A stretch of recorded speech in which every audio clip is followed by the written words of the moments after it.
দর্শক শুভেচ্ছা নেবেন। আজকে আমি আপনাদের রিকোয়েস্টের কিছু স্টক অ্যানালাইসিস করব আমার তৈরি ইন্ডিকেটর দিয়ে। তো একটি ভালো স্টক যাচাই করার পূর্বে আমরা যেটা দেখি সবার আগে সেটা হলো ট্রেন্ড। হ্যাঁ, তো সেক্ষেত্রে আমরা ডে চার্ট এবং উইকলি চার্ট দেখব। তো তার আগে আমি বলে নেই যে আমাদের আজকের অ্যানালাইসিসের কিছু স্টকের মধ্যে সর্বপ্রথম আমরা যেটা দিয়ে শুরু করছি সেটা হচ্ছে ইফা.com। দেখুন এখানে ডে চার্টে একটা ডট দেখাচ্ছে, উইকলি চার্টেও একটা ডট দেখাচ্ছে যে এটা সাইডওয়েজ মুভমেন্টে চলে এসেছে। এখন এটাতে এন্ট্রি না নেওয়ার জন্য পরামর্শ দেওয়া হচ্ছে। যদি আমরা এটার সিগন্যাল দেখি যে বাই করা যাবে কি যাবে না, তো সেক্ষেত্রে বি দেখাচ্ছে এবং উইক, অর্থাৎ এটা দুর্বল পজিশনে আছে এমনটাই আমাদের সফটওয়্যার আমাদেরকে নির্দেশ দিচ্ছে। তো বি আছে, তার উপরে এ আছে, এর উপরে আবার এ প্লাস আছে, এভাবে বিভিন্ন ধরনের ক্যাটাগরিতে ভাগ করা আছে। সিভিডি ট্রেন্ড এখানে ডাউন দেখাচ্ছে। তো আমরা সিভিডি বলতে যেটা বুঝি সেটা হচ্ছে কমুলেটিভ ভলিউম ডেল্টা, অর্থাৎ এখানে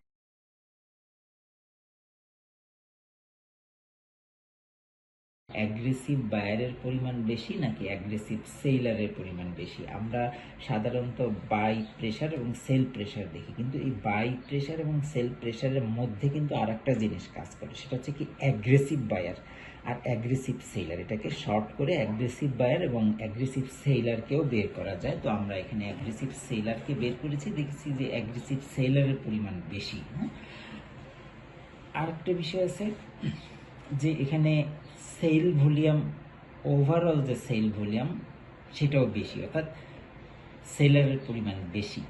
আবার কি অ্যাগ্রেসিভ সেলারের পরিমাণও বেশি। হ্যাঁ, এখানে ভলিউম আছে, এই যে পার্সেন্ট দেখতে পাচ্ছেন, প্রিমিয়াম জন্য আছে। এটার কনফিডেন্স লেভেল দেখানো হয়েছে 55%। তারপরে এখানে আরও অনেক তথ্য দেওয়া আছে, যার মধ্যে আমরা দেখতে পাচ্ছি যে না, স্টকটা এখন বাই করার পজিশনে আসেনি। দেখুন নিচে ডাইভারজেন্স লেখা আছে, একটা ব্যানার এসেছে ডাইভারজেন্স, অর্থাৎ এইটা যখন এই লেভেলটা যখন এসেছে তখন আমি কিছু অংশ বা কিছু পরিমাণ স্টক বাই করেছিলাম এই জায়গাতে। হ্যাঁ, পরে আমার ইন্ডিকেটর আমাকে একটা লেভেল দিয়েছে এবং বাই সিগন্যাল দিয়েছে, আমি এখানে আরো বেশি পরিমাণ বাই করেছি। যদিও এখানে একটা ফেয়ার ভ্যালু গ্যাপ তৈরি হয়েছে, ফেয়ার ভ্যালু গ্যাপটাকে টেস্ট করতে আবার নিচে এসেছে মার্কেট এবং তারপর আবার উপরে গিয়েছে। দেখুন 21শে এপ্রিল 2026 স্মার্ট মানি ঢুকেছে। হ্যাঁ, এই যে লেখা আছে এসএম এবং এই বক্সটা দ্বারা ইন্ডিকেট করছে যে এখানে স্মার্ট মানি ঢুকেছে। তো স্মার্ট মানি ঢোকার পর আমি কিছু অংশ শেয়ার এখানে বিক্রি করে দিয়েছি। যখন এই যে দাগটা দেখতে পাচ্ছেন, এটা হচ্ছে রেজিস্ট্যান্স লেভেল। এই রেজিস্ট্যান্স লেভেলে আমি কিছু স্টক বিক্রি করে দিয়েছি। এরপর দেখুন স্মার্ট মানি তাদের যে বিহেভিয়ার অনুযায়ী তারা স্টকটাকে নিচে নামিয়েছে। নিচে নামানোর পর এখান থেকে আমি আবার এন্ট্রি নিয়েছি, আমাকে যে আবারও বাই সিগন্যাল দিয়েছে। এখানে দেখা যাচ্ছে যে স্মার্ট মানি বেরিয়ে গিয়েছে। হ্যাঁ, বেরিয়ে যাচ্ছিল, তারা কত প্রাইসে তারা বেরিয়েছে, কত পার্সেন্ট লাভে বা লসে বেরিয়েছে তাও এখানে ক্যালকুলেট করে বেরিয়ে দিয়েছে আমার সফটওয়্যার। একটু উপরে যাওয়ার পর আবারও স্মার্ট মানি এটাকে কি করেছে,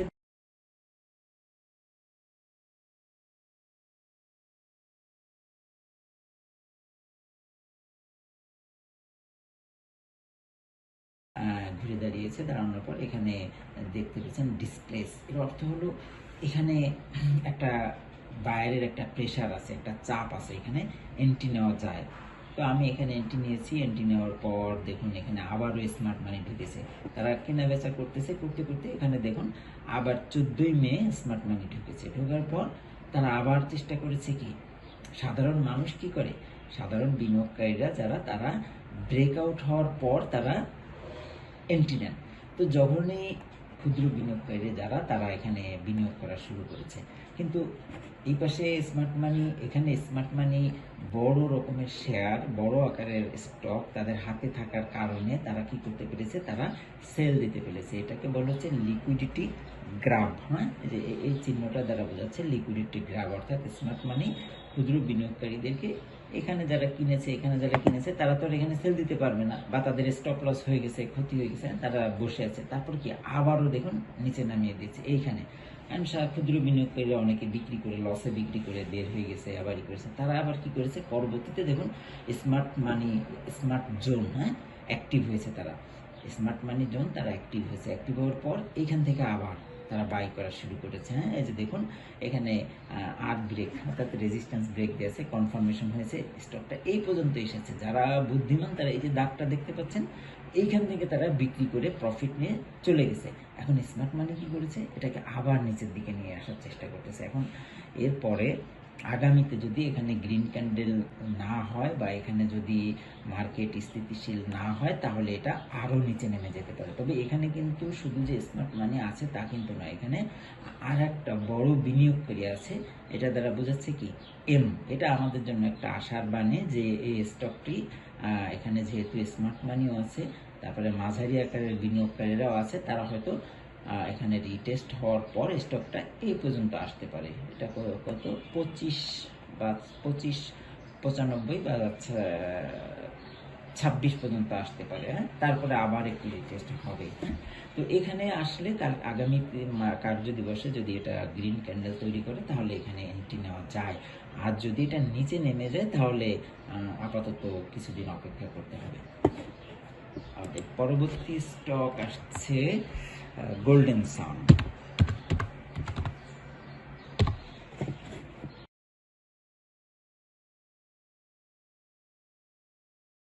ভলিউম ডেল্টা এটাকে ডাউন দেখাচ্ছে, কমিউলেটিভ ভলিউম ডেল্টা এখানে ডাউন দেখাচ্ছে। আবার দেখুন এখানে যে ভলিউম নর্মাল আছে, ভলিউম এখানে নর্মাল। তারপরে আসুন আমাদের প্রথম স্টকটি আমরা বাই করি। এখানে দেখুন এই যে লেখা আছে, আমাদের বাই সিগন্যাল দিয়েছে, তারপরে কয়েকটা ডাইভারজেন্স, অর্থাৎ আমাদেরকে সিগন্যাল দিয়েছে যে না এখন স্টকটি কেনা যায়, তখন আমরা স্টকটি এই পজিশনে আমরা ক্রয় করি। এখানে এটা কত লেভেল, এটা আছে হচ্ছে 10 টাকা বা 11 টাকার লেভেলে আমরা স্টকটা ক্রয় করেছি। মানে এখানে যে স্মার্ট মানি ঢুকেছিল, এই যে কত তারিখ, এটা হচ্ছে মার্চ মাসের 2 তারিখে এখানে স্মার্ট মানি ঢুকে বসেছিল, ঘাপটি মেরে বসেছিল। তারা কি করেছে, স্মার্ট স্টকটাকে পুরোপুরি উঠিয়েছে, নামিয়েছে। হ্যাঁ, এরপর আবার মাঝারি আকৃতির বিনিয়োগকারী যারা, তারা এখানে এন্ট্রি নিয়েছে। এন্ট্রি নেওয়ার পর স্টকটা রেজিস্টার ব্রেক করেছে, তারপরে কনফার্মেশন দিয়েছে। কনফার্মেশন দেওয়ার পর স্টকটাকে আবার আর একটু নিচে নামিয়েছে, রিটেস্ট করেছে। তারপরে আবার স্মার্ট মানি বড় আকারে এন্ট্রি নিয়েছে। বড় আকারে এন্ট্রি নেওয়ার পর দেখুন যে উপরে চলে গেছে। এখানে আমাদের কিন্তু সিগন্যাল দিয়েছে, কত টাকায় আবার পুনরায় বাই করতে হবে, কত টাকা সেল দিতে হবে, সব তথ্য এখানে দেখা যাচ্ছে। পরে যখন রেজিস্ট্যান্সের কাছাকাছি এসেছে, দেখুন আমাদের ডাইভারজেন্স লেখা এসেছে, এবং আমাদেরকে আমাদের সফটওয়্যার সতর্ক করে দিয়েছে যে এখন এটা বিক্রি করা উচিত। দেখুন তার নিচে, অর্থাৎ যখন স্টকটির দাম ছিল 14 টাকা 50 পয়সা, তখনই আমাদেরকে সতর্ক করেছে যে ভাই স্টকটা বিক্রি করো। আবার যখন স্টকটার দাম 15 টাকা 60 পয়সা এসেছে, তখনও আমাদেরকে সতর্ক করেছে যে আর নয়, এখান থেকে বের হয়ে যাওয়া উচিত। ঠিক একইভাবে দেখুন স্টকটা যখন পরে এসেছে, আস্তে আস্তে আস্তে করে কি স্মার্ট মানি বের হওয়া শুরু করেছে। এখন স্মার্ট মানি বের হয়ে তারা কিছুটা রিটেস্ট করতেছে, তারা বিক্রি করতেছে, সামান্য কিছু কিনতেছে, আবার বিক্রি করতেছে, আবার কিনতেছে।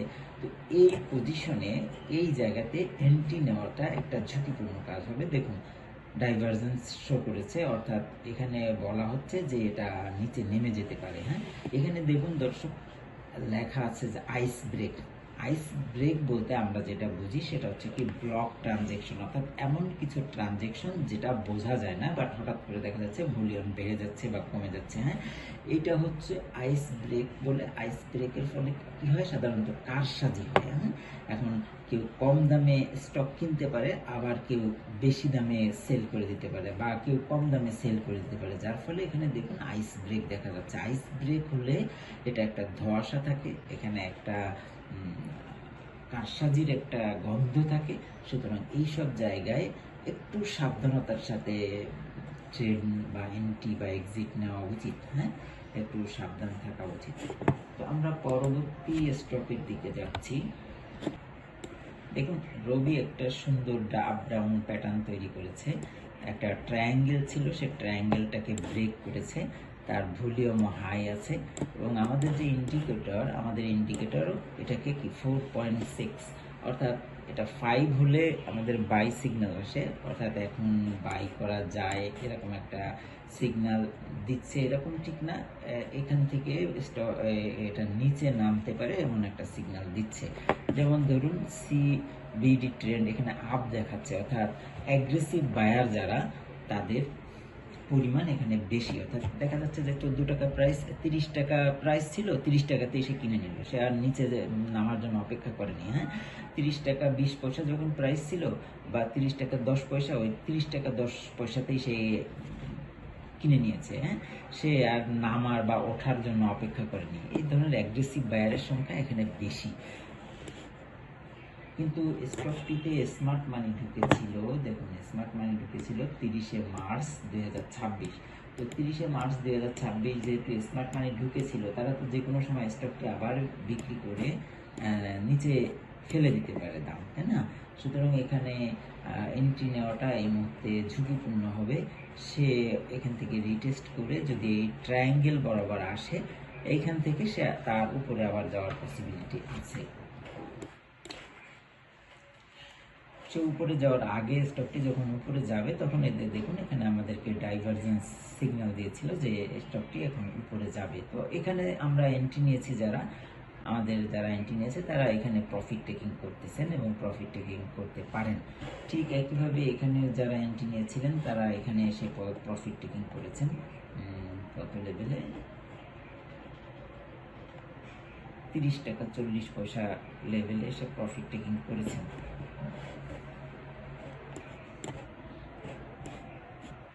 ধন্যবাদ, আজকে এই পর্যন্ত। আমি আবার আসবো আপনাদের সাথে আরো নতুন নতুন স্টক নিয়ে।